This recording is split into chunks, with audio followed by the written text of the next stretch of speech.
பேருந்தை தொடர்ந்து இடம்பெற்ற மற்றொரு கோர விபத்து. நாட்டை உலுக்கிய கோர விபத்து, பலியானோரின் எண்ணிக்கை 22ஆக அதிகரிப்பு. தமிழர் இனப்படுகொலை நினைவு தூவி வரலாற்றில் முக்கியமான தருணம். மின் கட்டணத்தை 25% முதல் 30% அதிகரிக்க அரசு திட்டம்.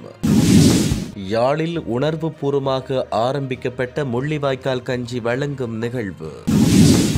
மாணவி அம்ஷிகா விவகாரம் போராட்டத்தில் கலந்து கொண்ட ஆசிரியர்கள். தமிழர் இனப்படுகொலை மறுப்பவர்களுக்கு கனடாவில் இடமில்லை, பிரம்டன் மேயர் தெரிவிப்பு. ஆட்சி அமைக்க தயாராகும் தமிழ் அரசு கட்சி, சுமந்திரன் மற்றும் சித்தார்த்தன் அவசர சந்திப்பு. யாழில் இடம்பெற்றது தமிழ் தேசிய பேரவையின் முக்கிய கலந்துரையாடல். பயங்கரவாத தடைச் சட்டத்தை ரத்து செய்வேன் என்று கூறியவர் ஒரு ஏற்பாடுகளையும் செய்யவில்லை. வலுக்கும் எதிர்ப்புகள். தொடர்பென விரிவான செய்திகள். நுவரெலியா கம்பளை பிரதான வீதியின் கொத்மலை கெரண்டியல்ல பகுதியில் நேற்று அதிகாலை அரச பேருந்தொன்று 100 அடி பள்ளத்தில் விழுந்து விபத்துக்குள்ளானதில் 22 பேர் உயிரிழந்த நிலையில் ஹட்டன் கொழும்பு பிரதான வீதியின் கரோலினா தோட்டம் பகுதியில் இன்று காலை குடும்பம் ஒன்று பயணித்த காரொன்றும் வீதியை விட்டு விலகி 20 அடி பள்ளத்தில் கவிழ்ந்து விபத்துக்குள்ளானது.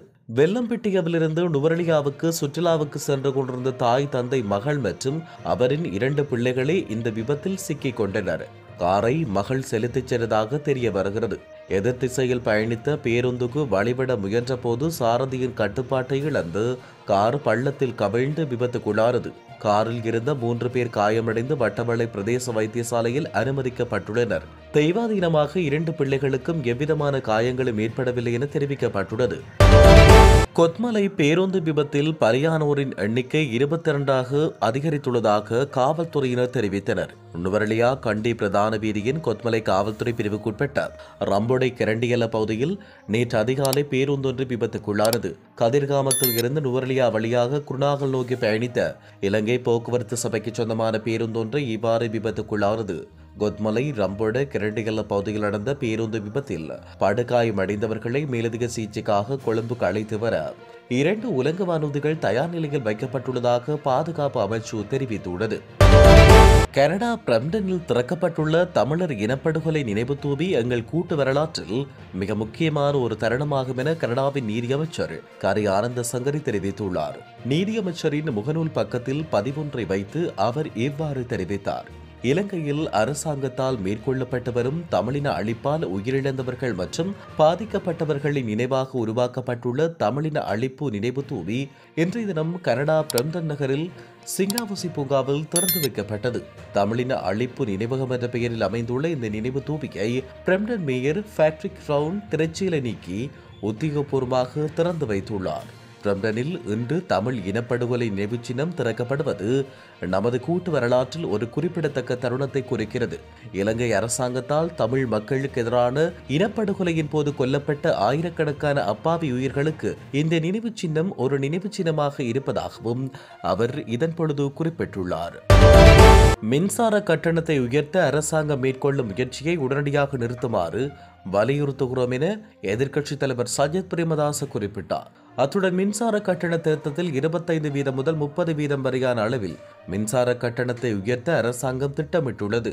குறித்த விடயம் எதிர்க்கட்சித் தலைவர் சஜித் பிரேமதாச வெளியிட்ட அறிக்கையில் தெரிவிக்கப்பட்டுள்ளது.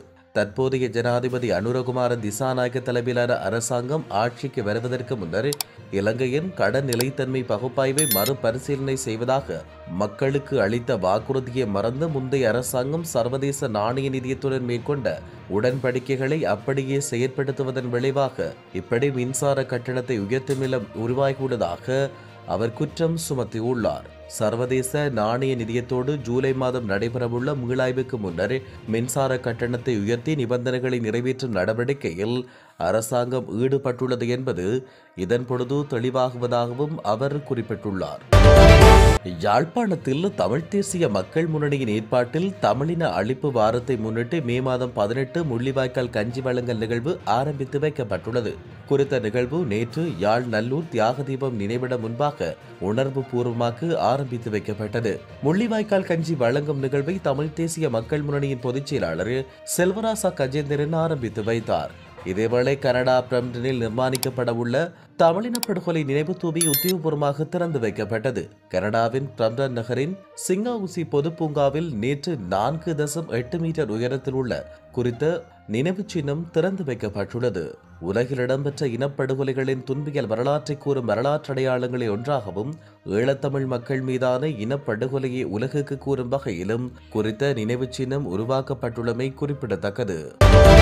உயிரிழந்த மாணவி அம்ஷிகாவுக்காக ஏற்பாடு செய்யப்பட்ட போராட்டத்தின் போது கலந்து கொண்ட ஆசிரியர்களுக்கு தொலைபேசி மூலம் அச்சுறுத்தல் விடுக்கப்பட்டுள்ளது. கொழும்பு கொட்டாஞ்சேனை கல்பொத்த வீதியில் உள்ள அடுக்குமாடி குடியிருப்பொன்றில் வசித்து வந்த தில்ஷி அம்ஷிகா என்ற 16 வயது மாணவி கடந்த ஏப்ரல் 29ஆம் தேதி 6வது மாடியிலிருந்து குதித்து உயிரை மாய்த்துக் கொண்டார். பின்னர் மே மாதம் 4ஆம் தேதி மாணவியின் பெற்றோர் ஊடக சந்திப்பை நடத்தி பாடசாலை ஆசிரியர் மற்றும் மேலதிக ஆசிரியரின் செயல்களே அவரின் மரணத்துக்கு காரணம் என குற்றம் சாட்டினர். மாணவி உயிரிழந்த சம்பவம் தொடர்பில் விசாரணைகள் மேற்கொள்ளப்பட்ட நிலையில் பம்பலப்பிட்டியவில் உள்ள பாடசாலை ஒன்றில் கல்வி கற்று வந்த காலப்பகுதியில் அந்த பாடசாலையின் ஆசிரியரால் பாலியல் வன்கொடுமைக்கு உள்ளாகியுள்ளமை தெரிய வந்தது. அதன்படி மாணவியின் மரணம் குறித்து நியாயமான விசாரணை நடத்த கோரி கடந்த மே மாதம் 8ஆம் தேதி கொழும்பில் 3 இடங்களில் போராட்டங்கள் மேற்கொள்ளப்பட்டது. இந்நிலையில் குறித்த போராட்டங்களில் ஈடுபட்ட ஆசிரியர்களுக்கு ஒழுங்கமைக்கப்பட்ட சில குழுக்களால் அச்சுறுத்தல் விடுக்கப்பட்டுள்ளதாக தெரிவிக்கப்படுகிறது. இலங்கையின் தமிழர்கள் இனப்படுகொலை செய்யப்படவில்லை என தெரிவிப்பவர்களுக்கு கனடாவில் இடமில்லை என பிரம்டன் முதல்வர் பேட்ரிக் பிரவுன் தெரிவித்தார்.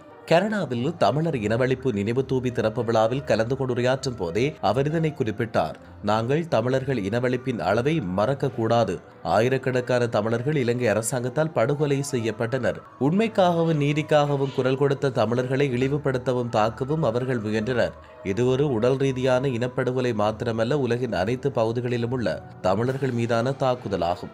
இலங்கையில் தமிழர்கள் இனப்படுகொலை செய்யப்படவில்லை என தெரிவிப்பவர்களுக்கு பிரம்டனில் இடமில்லை, கனடாவில் இடமில்லை, கொழும்புக்கு திரும்பிச் செல்லுங்கள். மேலும் தமிழர் படுகொலை நினைவு தூபி என நகரத்தில் உருவாக்கியுள்ளமை குறித்து நான் பெருமிதம் அடைகிறேன். ஆனால் இன்னமும் செய்ய வேண்டிய பணிகள் ஏராளம் இருப்பதாகவும் அவர் குறிப்பிட்டார்.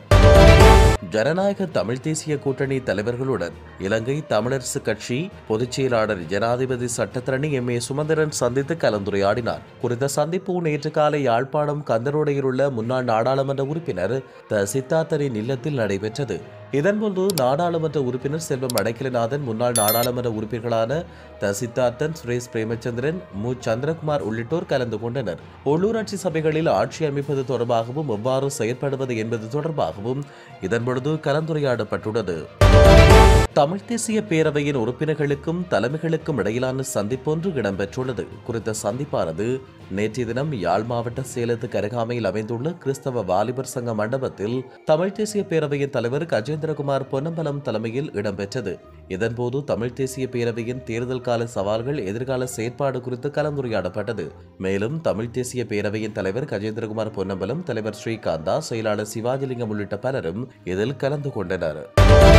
பயங்கரவாத தடைச்சட்டத்தை தடை செய்வேன் என்று கூறிய ஜனாதிபதி அனுரகுமார திசாநாயக்க இதுவரை எவ்வித நடவடிக்கைகளையும் எடுக்கவில்லை என வடக்கு கிழக்கு உள்ளிட்ட 5 மாவட்டங்களில் வலிந்து காணாமலாக்கப்பட்ட உறவுகளின் சங்க செயலாளர் தம்பிராசா செல்வராணி தெரிவித்தார். அம்பாறை மாவட்டம் பாண்டிருப்பு பகுதியில் நேற்று நடைபெற்ற விசேட செய்தியாளர் சந்திப்பில் அவர் இவ்வாறு குறிப்பிட்டார். எதிர்வரும் மே மாதம் 12ஆம் தேதி முதல் மே மாதம் 18ஆம் தேதி வரை முள்ளிவாய்க்கால் இனவழிப்பு வாரமாகும். முள்ளிவாய்க்கால் இன அழிப்பு வாரமானது எதிர்வரும் மே மாதம் 12ஆம் தேதி ஆரம்பமாகி மே மாதம் 18ஆம் தேதி வரை வடக்கு கிழக்கில் வலிந்து காணாமல் ஆக்கப்பட்ட உறவுகளும் அனைத்து பொதுமக்களும் இந்த நிகழ்வினை உணர்வுபூர்வமாக மேற்கொள்ள ஒன்றிணைய வேண்டும். இந்த நிகழ்வு கடந்த 2009ஆம் ஆண்டு முல்லைத்தீவு மாவட்டம் முள்ளிவாய்க்கால் பகுதியில் நடைபெற்று முடிந்த போர் காரணமாக ஒரு இனம் அழிந்து ஒரு கதையாகவும் 26 ஓடிய நாளாகவும் எங்களின் உறவுகள் இந்த மாதம் 12ஆம் தேதி முதல் 18ஆம் தேதி வரை எங்கள் உறவுகள் குடும்பமாக வலிந்து காணாமல் ஆக்கப்பட்ட நாளாகவும் அனுஷ்டிக்கும் ஒரு முக்கியமான நாளாகும். ஒரு இன அழிப்பு வாரமாக வடக்கு கிழக்கில் அனுஷ்டிக்கப்படவிருக்கின்ற இந்த வாரத்தில் 16 வருட காலமாக வலிகளை சுமந்து எங்களின் உறவுகளுக்காக நீதி கிடைக்காமல் இன்று வரை நாங்கள் வீதிகளில் கண்ணீரோடு போராட்டத்தில் ஈடுபட்டு வருகிறோம்.